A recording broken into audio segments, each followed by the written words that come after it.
Hoe lyk jou lewenslegkaart?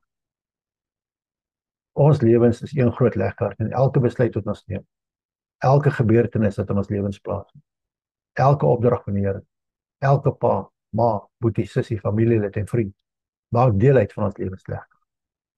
Hoe ons lewens moet verloop en hoe ons lewenslegkaart egter behoort te lyk, is reeds bepaal deur God, toe ons in die moederskoot gevorm het.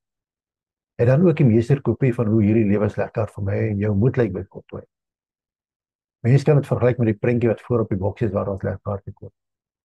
Dit wys ons hoe die voltooide produk sal en moet lyk. En hy weet wat hy vir my en jou beplan. Jy sien, die probleem is egter dat ek en jy met 'n vrye wil geskaap het. Ons kan dus besluit wat ons met ons lewens wil doen en hoe ons dit wil lei. Gaan ons 'n lewe lei waar ons God en alles ken?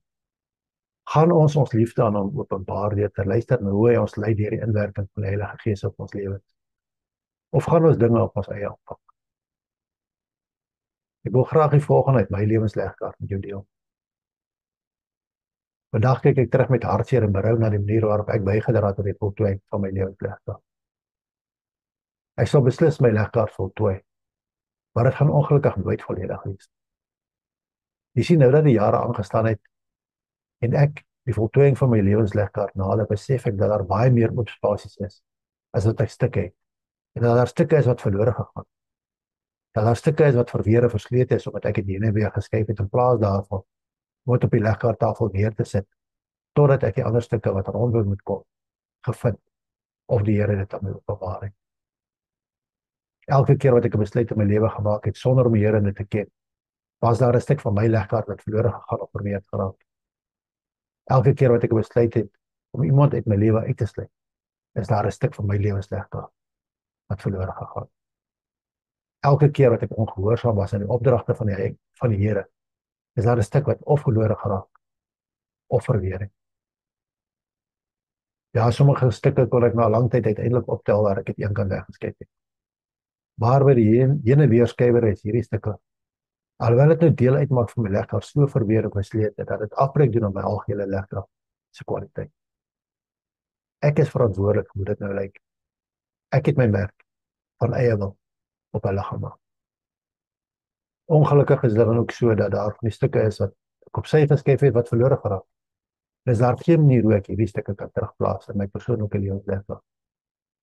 Hierdie spasie sal daar bly, selfs nadat my lewenslegkaart voltooi. My lewenslegkaart sal voltooi wees, maar ongelukkig nooit volledig wees. Want sekere dinge en besluite kan ek ongelukkig nie deur myself laat ongedaan maak. Ek wil jou vra om jouself en jou optrede aan dit wat ek met jou gedeel het te meer deur die vraag aan jouself te vra. Hoe lyk my lewenslegkaart? Antwoord dan eerlik en opreg. Mis jy miskien ook stukke? Is daar stukke wat verslete en verweer is omdat jy dit bly eenkant toe skuif? Is daar stukke wat verlore of verslete is weens die ongehoorsaamheid van God? Wees eerlik met jou antwoord en indien nodig, bly by die Here op. Maar meer nog, vind ook vergifnis in jouself. Vir ons as mense is dit so maklik om besluite te neem sonder om die Here daarin te ken. Dit is aanvanklik vir ons so maklik om mense uit ons lewens uit te sluit. Dit is vir ons so maklik om onsself en ander rondom ons te onttrek. Maar is dit in lyn met die grootste gebod in die wet, soos ons daarvan lees in Matteus 22, vers 37 tot 39? Jesus antwoord op: jy moet die Here jou God lief hê met jou hele hart, met jou hele siel en met jou hele verstand. Dit is die grootste en eerste gebod. En die tweede wat hiermee gelyk staan is: jy moet jou naaste lief hê, soos jouself. Hoe lyk jou lewensleg?